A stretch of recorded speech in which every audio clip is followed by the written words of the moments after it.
చెంచలమ్మ ఇంటి ముందుకైతే కారొచ్చి ఆగుతుంది. ఇక దిగండి అని చెప్పేసి అనగా అందులో నుంచి చెంచలమ్మ ఆహ్, సింధూర వాళ్ళ అమ్మ, నాన్న దిగుతూ ఉంటారు. ఇంతలో వచ్చింది విజయమ్మ. "ఏంటమ్మగారు ఇక్కడికి తీసుకొచ్చారు?" అని చెప్పేసి ధర్మయ్య భార్య అడుగుతూ ఉంటుంది. "మీ కూతురు కొంచెం సమయం కావాలి" అని చెప్పేసి అడిగింది. "ఇంకా ఎన్ని రోజులు ఆగుతారు? వారం అవుతుంది. ఇంకా నెలలు ఆగుతారా? ఇదే కరెక్ట్ టైం. వెళ్ళి అడగండి." "అది కాదమ్మా, నా చిన్న కూతురు ఫంక్షన్ ఎంతో గొప్పగా ఘనంగా జరిపించింది. అలాంటి టైంలో ఇప్పుడొచ్చి ఇలా అడగటం బాగోదు కదా! అయితే ఇంకెప్పుడు అడుగుతారు? నీ కూతురు మీకు అవసరం లేదా? ఇదే కరెక్ట్ టైం. తీర్పు వచ్చినాక రాదా అనేది తెలుసుకోవడం మన బాధ్యత. ఇన్ని రోజులు ఆగాం కదా! ఇదే కరెక్ట్ టైం. ఇప్పుడు వెళ్ళి అడగటమే మంచి పద్ధతి. లేదంటారా మీ కూతురికి పెళ్లి చేయము.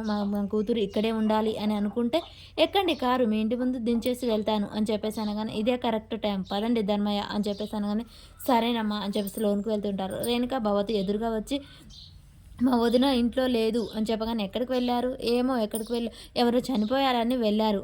నీ కూతురు కూడా ఇంట్లో లేదు. ఇద్దరు కలిసి వెళ్లారు. నీ కూతురు తీర్పిచ్చిందే అమ్మాయి. ఆ అమ్మాయి చనిపోయింది" అని చెప్పగానే ఒక్కసారిగా షాక్ అయ్యి చూస్తూ ఉంటుంది. తులసి, ధర్మయ్య, ఇక విజయమ్మ ముగ్గురు షాక్ అయ్యి చూస్తూ ఉంటారు. "నీ కూతురు మళ్ళీ పెళ్లి చేసుకోమని చెప్పింది. ఇప్పుడు ఆ అమ్మాయే చనిపోయింది.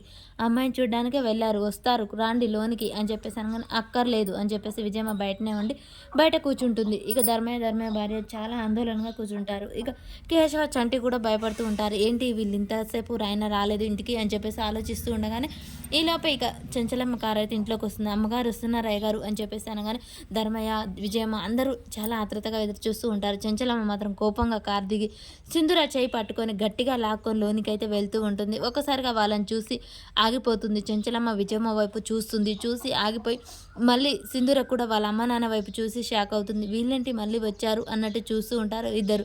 విజయమ్మ మాత్రం తన కోపాన్ని కంట్రోల్ చేసుకొని మళ్ళీ సింధూర చేయి గట్టిగా పట్టుకొని లాక్కొని అయితే లోనికి వెళ్తుంది. అలా వెళ్ళటాన్ని చూసిన వీళ్ళందరూ షాక్ అవుతారు. అసలు ఏం జరుగుతుంది? ఎందుకు లాక్కెళ్తుంది అని వీళ్ళు అర్థం కాక అటే చూస్తూ ఉంటారు. సింధూరని మాత్రం బలవంతంగా లోనికైతే లాక్కొని వెళ్తుంది. తన డోర్ ముందరికి వెళ్ళి చెంచలమ్మ ఒక్కసారిగా సింధూరని అలా లోనికి నెట్టేసినట్టు లాగేస్తుంది. అలా సింధూర మాత్రం ఏం మాట్లాడకుండా మౌనంగా లోపలికి వెళ్ళి చూస్తూ ఉంటుంది. చెంచలమ్మ ఒకసారిగా సింధూర వైపు కోపంగా చూస్తూ ఉంటుంది. సింధూర ఏం మాట్లాడకుండా లోపలికైతే వెళ్ళిపోతుంది. ఇంకా చెంచలమ్మ బయట ఉన్న ధర్మయ్య, విజయమ్మని చూసి మళ్ళీ లోనికి వెళ్ళిపోయి చెంచలమ్మ కుర్చీలో కూర్చొని బాగా ఆలోచిస్తూ ఉంటుంది. ఎవరో తన కొడుకు దూరమైనప్పుడు ఎంత బాధ ఉందో అంతకంటే ఎక్కువ సింధూర చనిపోతుంది సింధూరకు పెళ్లి జరిగితే సింధూర పరిస్థితి కూడా అదే జరిగిపోతుందేమో అని చెంచలమ్మ చాలా బాధపడుతూ భయపడుతూ ఉంటుంది.